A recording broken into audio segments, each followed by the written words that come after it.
Es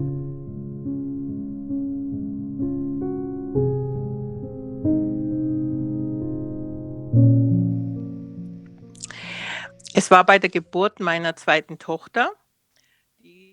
It happened during the birth of my second daughter. She was born at 6:30 in the morning and the doctor in charge was pushing to get the job done before the end of his night shift. The rush caused a mistake which resulted in me having a hemorrhage. This made him and his staff very hectic and I could feel a twinge in my arm from the anesthesia.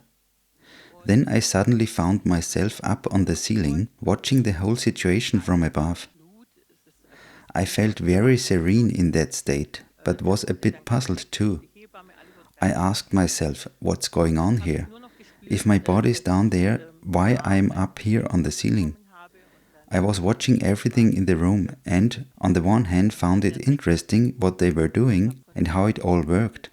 But on the other hand, I really didn't care and was more of a neutral observer.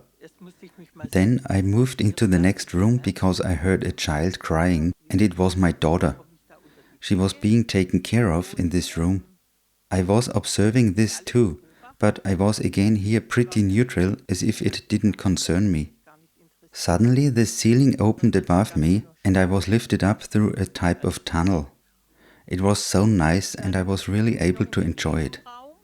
After I came out on top, I saw wonderful colors and everything was flooded with light. Then I moved a bit further and came to a fence.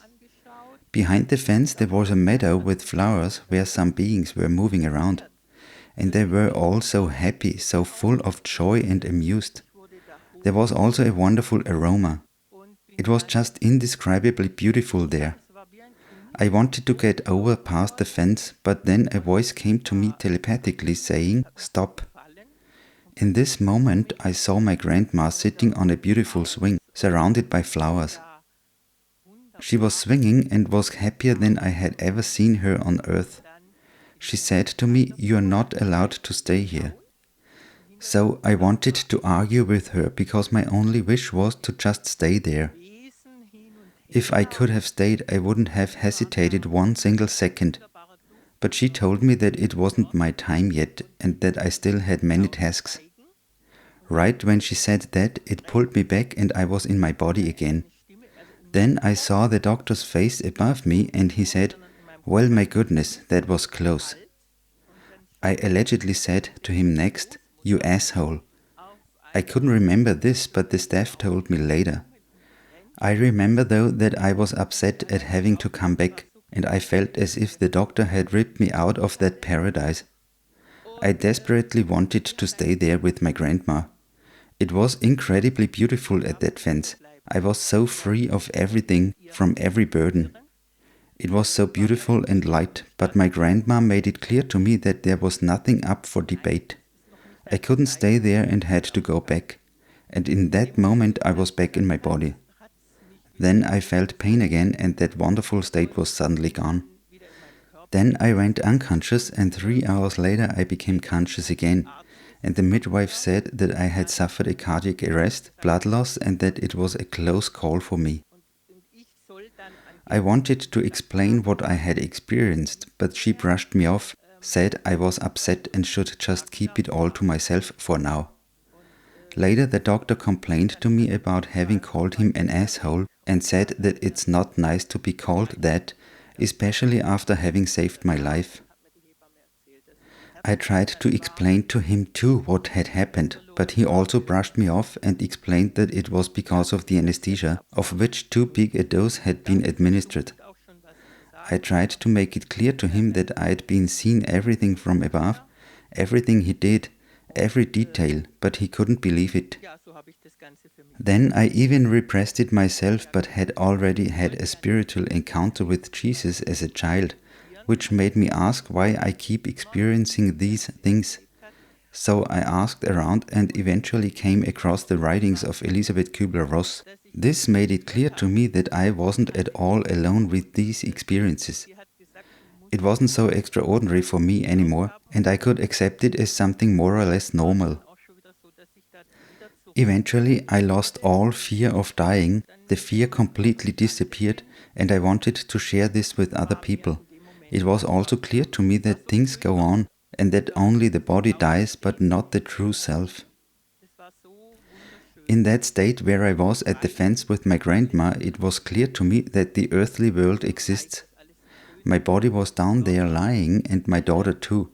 And I wondered to myself why I no longer had any interest in it whatsoever. I didn't even have the slightest bad conscience. All earthly things became utterly unimportant, simply meaningless. In this state, seeing everything from above in the hospital, I was in such a kind of indifference.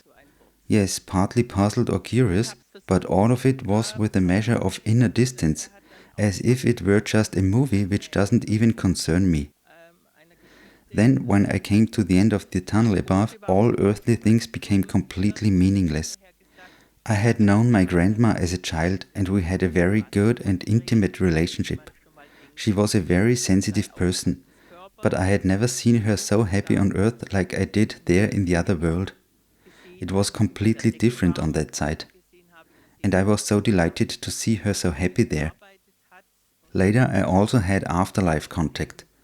The first was with my brother, who died unexpectedly at 37 in an accident.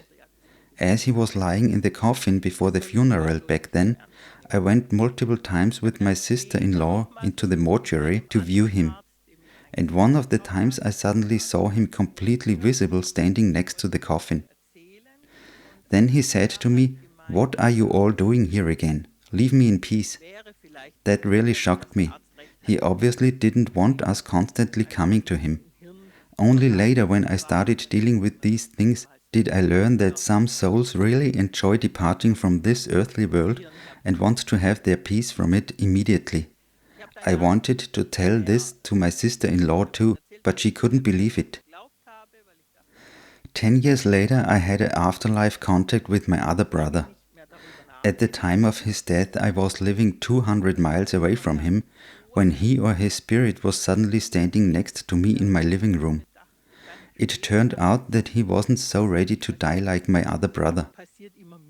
He apparently wanted to stay longer on earth, and he got angry and thought it couldn't be that he already had to go because he still had so much to do and still wasn't done with his life here.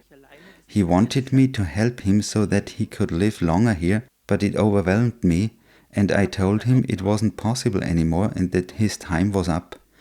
"You have to pass over, your tasks here are complete."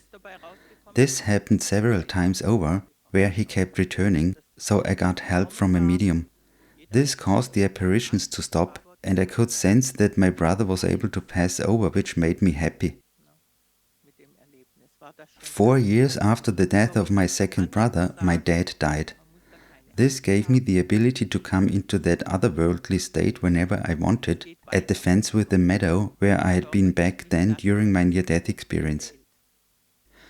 I had recurring meetings with my dad there and sometimes with my deceased brothers too, and I was told repeatedly that my time wasn't up yet, and that I could visit them there, but that I couldn't pass over the fence and would always need to return to my life on earth.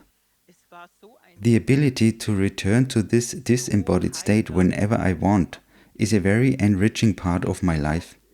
Either my father or one of my brothers is always present there, which is always so beautiful for me. And they are so much happier there than they were here on earth. I even see my dad there, who was never a very cheerful type, but rather pensive, but over there he is always full of joy. They are always so free, happy and carefree there. It's apparently a state of happiness which doesn't exist here. All these experiences made it clear to me that humans keep incarnating as long as they still have spiritual tasks that aren't getting completed. As long as people repeat the same mistakes during their time on earth by not treating others with love, they regret these mistakes after death and have the need to make amends during their next incarnation. And only when they are successful can they remain in the other world without needing to reincarnate. This is what I have realized after all these experiences. So ist mein empfinden.